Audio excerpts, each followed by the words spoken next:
Hello chess friends and welcome to Zarov Chess channel and welcome back to our Queen's Gambit Decline series. So in this series we're covering this very nice opening from White's and from Black's perspective, and today we're continuing again with the Queen's Gambit Decline and the so-called Harrwitz Attack. The Harrwitz Attack is a very popular attack.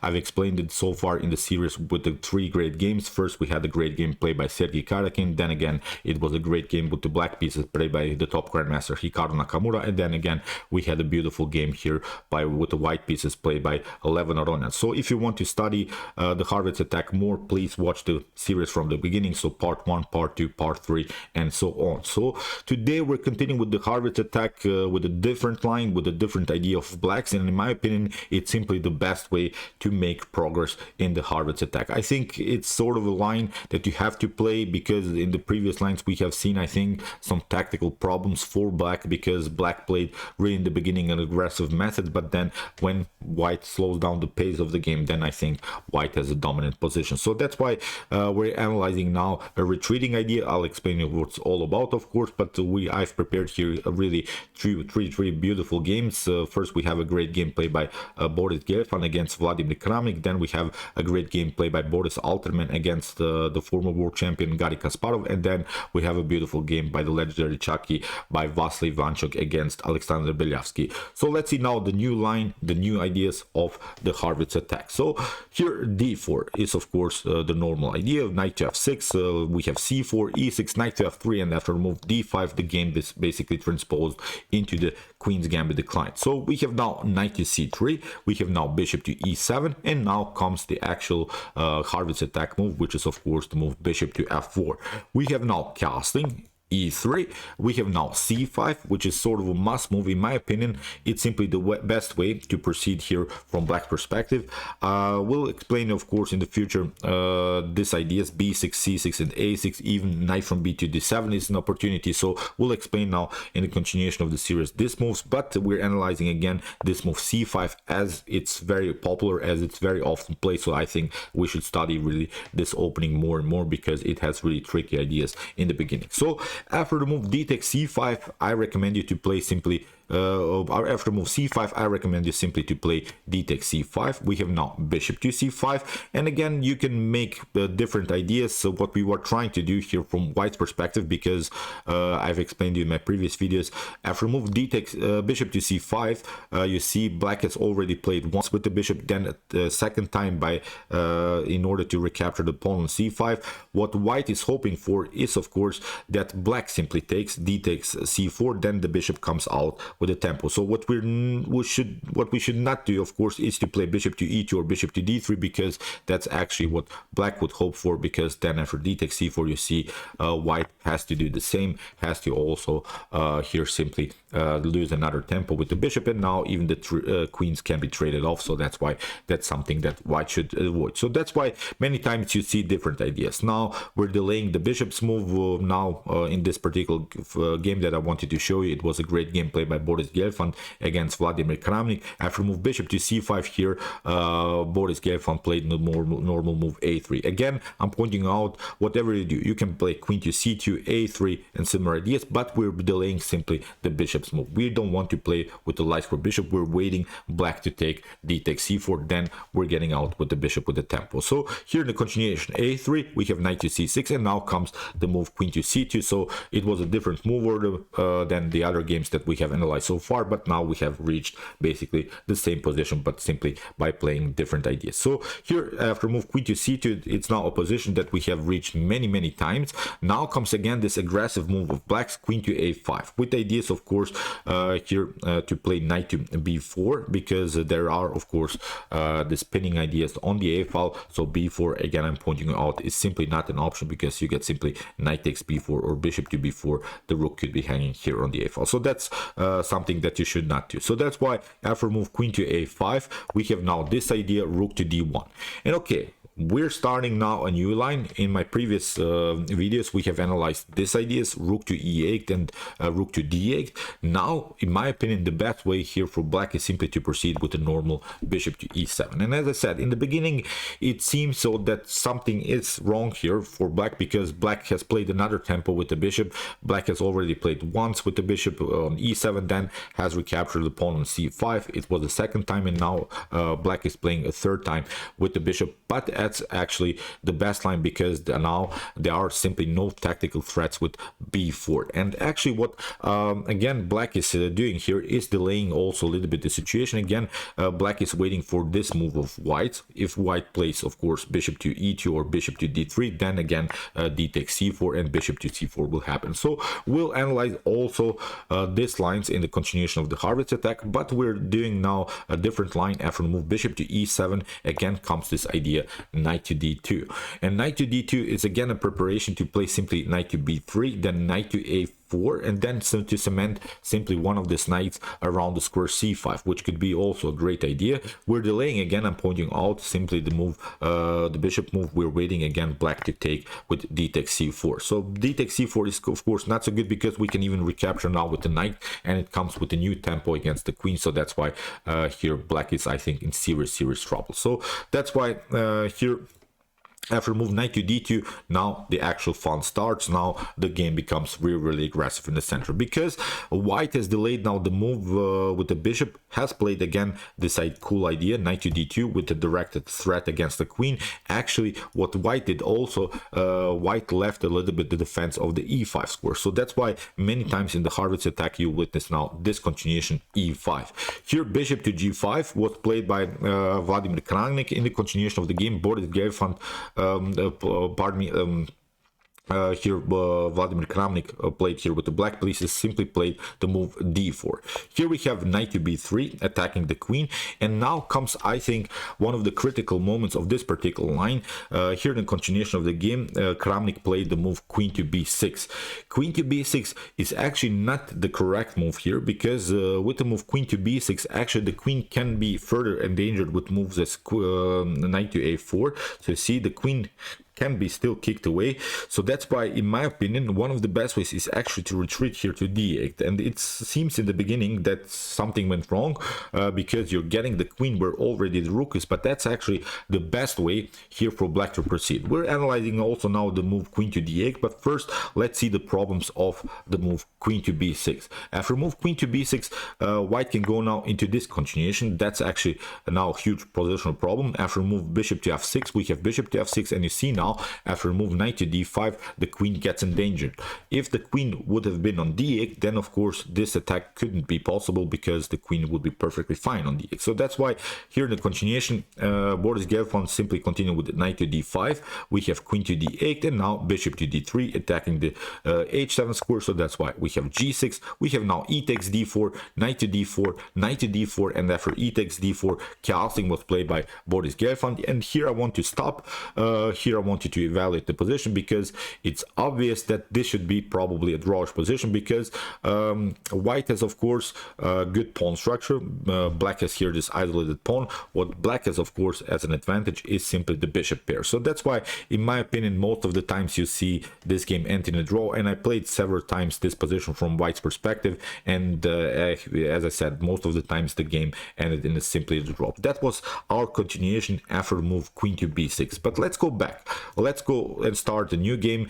Here we see how Garry Kasparov will play now the Queen's Gambit decline from black perspective. Here it's a game played by Boris Alterman against the legendary beast from Baku. Again, we have this Queen's Gambit declined. It was a different mover. Again, bishop to f4. We have now casting e3, and again here c5 played by Garry Kasparov. So we have now d takes c5. We have bishop to c5. Again, a3 or queen to c2. Again, I'm pointing out we're delaying simply the bishop's move. We don't want to play bishop to e2 or bishop to d3. Now on knight to c6 played by Garry Kasparov, queen to c2, and again this idea queen to a5. Now again rook to d1. We have reached now again the same position, and now again bishop to e7.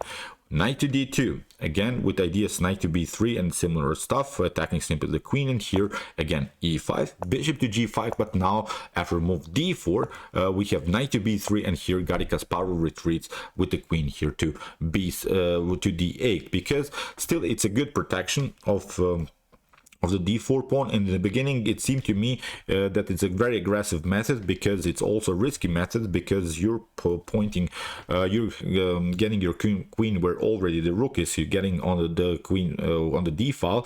Now it's a really wild game, because in the continuation of the game Alterman tried bishop to e2 once, finally to castle, because now the pawn is not attacked anymore. Now there is not this positional threat to take d takes c4, then to lose another tempo with the bishop. So here after move bishop to e2, now Garry Kasparov plays really again the best move in my opinion, really aggressive move. What he wants to do of course is to play a4, kicking away somewhere the knight, and then have a good control of the d4 square, because the knight on b3 is of course protecting the d4. So that's why here Alterman plays knight to a4, blocks the potential a4 move by Garry Kasparov, but is also controlling here the c5 square, which is now also a clear target. We want to get one of these knights on c5. The problem is now if you play an early b6, then you could risk also bishop to f3, then this bishop comes on this diagonal. So if b6 happens, then this knight on c6 could be vulnerable of course to White's attack. So this is now a position that has been reached I think thousands and thousands of times. There are many great games in the database in this particular line, and as I said, it seems in the beginning that these moves are weird. Bishop to e7, then queen to d8, getting the pieces back sort of, but actually the pieces getting more and more active by placing them towards your side of the board, which is really sort of a strange idea in chess. So here after move knight to a4, we have now again a brilliant move by Garry Kasparov. He plays the move g6. g6 is a preparation to play the move bishop to f5, because the queen is already a little bit endangered on c2, so bishop to f5 could be really a nice idea. And then if you cover maybe with the d3, then we could have this idea. We could have then the move e4, simply pushing the pawns further. So that's why after move g6 here in the continuation, Alterman simply takes bishop to f6. We have bishop to f6, and now c5. Here we have bishop to e6 by Garry Kasparov. You see now Alterman has really this annoying pawn on c5, but Garry Kasparov has the bishop pair.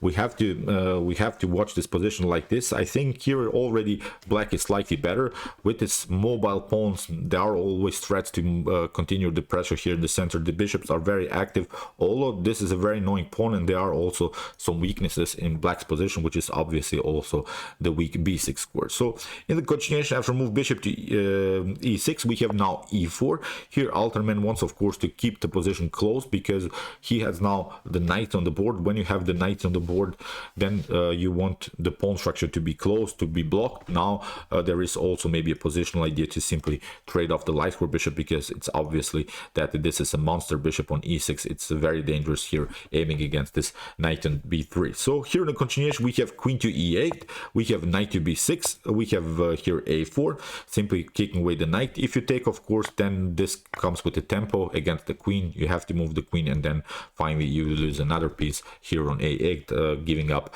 of course two minor pieces for the rook wouldn't be here a good idea for white. So that's why after move a4, you see how Garry Kasparov plays the game. He plays really aggressive queen's gambit decline, and after move a4 we have knight to d2, now rook to a5, simply attacking the weak c5 pawn. Now in the beginning it was a monster pawn, it was a very strong pawn. Now it becomes actually the main problem here of whites. After move rook to a5, what Garry Kasparov is trying to do now is of course to play bishop to e7 and continue the pressure here around the square c5. In the continuation we have bishop to d3, bishop to e7, and okay, Alterman takes also here the pawn on a4, but it's not such a huge problem, because this was Garry Kasparov's idea. He's now counter-attacking the knight on a4. That's why b3 was played, but now a great move again by Garry Kasparov. He simply takes away the key defender of the knight on a4. Here after move knight to b3, we have rook to a4. Garry Kasparov has his pawn back, and if we stop now and evaluate the position, I think white is not good here. Black is much better, because when we watch now the pawn structure, these are two isolated pawns. Both of them are on dark squares. The dark square bishop is of course attacking both of these pawns. Okay, Black has also an isolated pawn, but it's not so easy for white to attack the pawn. The b7 pawn could be long-term weakness, but not immediately. It cannot be attacked of white by white. And the cool part is that actually Garry Kasparov has here a great position in the center. It has now the supported pass pawn. If the game maybe reaches the endgame stage, if everything gets cleared, then of course here the d4 pawn could be very, very annoying to handle. So here in the continuation we have rook to a1, we have queen to c6, castling, knight to d7 by Garry Kasparov, simply continuing the pressure against this weakness, against the weak c5 pawn. We have queen to e2, and Garry simply takes. We have rook to c1, Garry is trying sort of a pin, and here rook to a7. Also queen to b6 is now the suggested move by the engine. It's probably slightly better, but still a good move here by Garry Kasparov.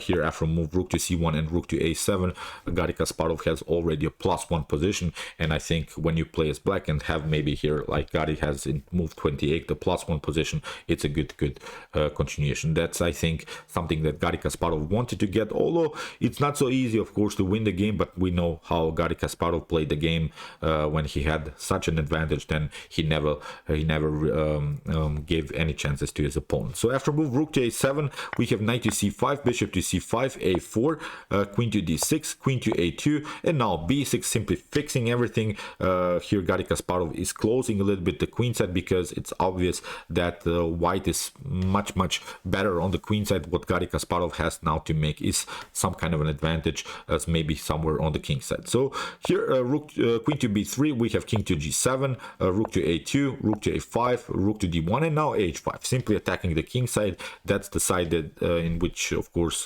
Garry Kasparov has the advantage. We have rook to e2, we have h4, we have bishop to b5, we have rook to a7, queen to d3, queen to e6, bishop to c4, and now queen to g4. Really tricky move here by Garry. We have bishop to b5, and now bishop to b4. We have h3, queen to g5, rook to c2, and now bishop to c3. Here Garry Kasparov is locking simply the c file. It's not allowing of course these rooks to come somehow into the game. If the rooks are playing, of course, then maybe white can hope for a draw. Now Garry Kasparov simply locked the whole position on the queen side. So queen to f3, we have rook to c8, rook to b1, rook to c5, king to h2, rook from a to c7, bishop to d3, bishop to a5. Here Garry Kasparov undermines the pressure, trades off the rook, which is of course a good choice, because as I mentioned before, I'm repeating myself a little bit, here it's obvious that white is much better on the queen side, so that's why trading off the rooks is actually a good releasing pressure idea. So here rook to b5, rook to c1. Here Alterman lost a little bit the battle on the first rank. We have rook to d5, we have bishop to d2, g3 here by Boris Alterman. Here h takes g3, we have here f takes g3, and now after move bishop to e1, in this position Boris Alterman resigned. Why did he resign? Because even if you try here counterattack with the move h4, then you get bishop to g3, and after queen to g3 you get simply queen to d2. The king has to move, then you get rook to h1, and black is simply tactically winning the game. So really brilliant stuff. But let's go back to the critical moments of this opening. Okay, here as we said, queen to c2, queen to a5, rook to d1. In my previous analysis we have analyzed these moves, rook to e8, rook to d8. In my opinion, as I said, bishop to e7, really the best move here for black. Knight to d2, but it gives now the opportunity for black to play the move e5, bishop to g5, and now d4, knight to b3, and queen to d8. Don't retreat to b6, because we have seen after move queen to b6 you reach this position, probably bishop to f6, bishop to f6, and then knight to d5. You see white gets an extra tempo. Here after move queen to d8, bishop to d3, you have to make a decision. You have to lock somehow. And now in the continuation of the game, this was the line: e takes d4, knight to d4, knight to d4, e takes d4, castling, and as I said, black is left simply with an isolated pawn. So that's something that white should not do if white wants to win the game. Let's see now how Vasily Ivanchuk played the game in this Garry Kasparov line, sort of. Again, we have the Harrwitz attack. It was a different move order. Bishop to f4. We have now e3, c5, d takes c5. Again, bishop to c5. Really repeating a little bit the line. We have queen to c2 or a3. As I said, we're delaying a little bit the bishop's move. We have now knight to c6, rook to d1, queen to a5, a3, and again bishop to e7. Here Vladimir Ivanchuk played with the white pieces. His opponent was Alexander Beliavsky, also a brilliant grandmaster in chess. He's really sharp player. After move bishop to e7, now again this move knight to d2. We have now e5, bishop to g5, and here again this idea that was introduced to us by Garry Kasparov, d4. We have knight to b3, we have queen to d8, and now bishop to e2. Now we have reached basically the same position in the continuation of the game. Here Beliavsky also tried this move a5, also trying to attack the knight with the move a4, so that's why knight to a4, again the same position like in the game Alterman versus Kasparov. After move knight to a4, we have bishop to d7, and that's actually now I think a slight inaccuracy, we have to say it. I really like more this Garry Kasparov approach with the move g6, with the direct threat to play the move bishop to f5, because it forced basically now here Alterman to play something like e4. In the continuation we see a little bit of a passive move, I think, here by Alexander Beliavsky, and here you see Vladimir Ivanchuk play simply knight to c5, is attacking also the b6 weakness. We have b6, knight to d7, we have knight to d7, bishop to e7, queen to e7, but now bishop to f3. Now the bishop comes very active into the game. You see now this knight is hanging. In the continuation we have rook to c8, we have castling, and now rook to b8, because there was also the threat here. This fork idea is always nasty. Somehow you see this is something that we have to protect. If you play, for instance, d takes e3, then you risk this one. You can get maybe here rook to d7, knight to b6 is also an opportunity, so it wouldn't be, I think, the best continuation here for black. So that's why after move castling we have rook from a to b8, protecting here the backward pawn on b6. But that's something I think that shows us that, in my opinion, already something went wrong for black, because you don't want to have a rook like this just in order to protect one pawn, lose the whole activity of a rook just to protect one weakness in your position. So that's why when we watch now the structure, when we watch now the activity of the pieces, it's obviously white that has I think a huge advantage here. Here in the continuation we have bishop to c6 played by Ivanchuk, we have rook to c6, we have e takes d4, now after move b5 we have knight to c3, we have rook to c4, queen to e2. Now pinning, of course, you cannot take. In the continuation we have queen to e6, we have d takes e4, knight to e4, and now cool move here by Vasily Ivanchuk, knight to b5. If you take, of course, rook to b5 here in the continuation, you get simply rook to d8 and it will be game over. So that's why here h6, creating some breathing spaces. We have now b3, rook to f4, and now knight to c7. Again, a cool move here by Vasily Ivanchuk. We have queen to f5, rook to e1, knight to g6, and now knight to d5, attacking simply the rook, rook to h4, g3. Again, a new tempo here by Vasily Ivanchuk. We have rook to h5, h4, we have queen to e5, we have knight to e7, queen to e7. Here queen takes rook on h5, and in this position it's obviously a much better position for white. White is winning the game for sure. So here I want to stop. It's not the point to show now every particular move of the game. As I said, the PGNs will be in the description below, but we want to go back, I think, to this moment where actually, in my opinion, some things went wrong for black. After move knight to b3, we have this normal idea, queen to d8, bishop to e2, a5, knight to a4, and now, in my opinion, this move bishop to d7 is really slightly, I think, passive. I liked, as I said, simply more this Garry Kasparov approach with the move g6. Here I think black is announcing already a very dynamic game with the possibility to play the move bishop to f5. So as I said, please study these openings more. We'll analyze another line now in the continuation of the series. I'm sorry if things are a little bit too thematic, but in my opinion, as I said, this is something that we should study. This will happen to you many times, and I think we should be really familiar with this pass continuations in this particular sideline. So okay, I hope that you enjoyed the game. I really enjoyed especially the Garry Kasparov game. He creates really the wildest dynamics out of seemingly really static positions. That's why he was really one of the best players in chess history. If you want to study, of course, the Harrwitz Attack more, please check out my commented chess games that we have analyzed before in this particular opening. Here's the list, here's the link to the playlist.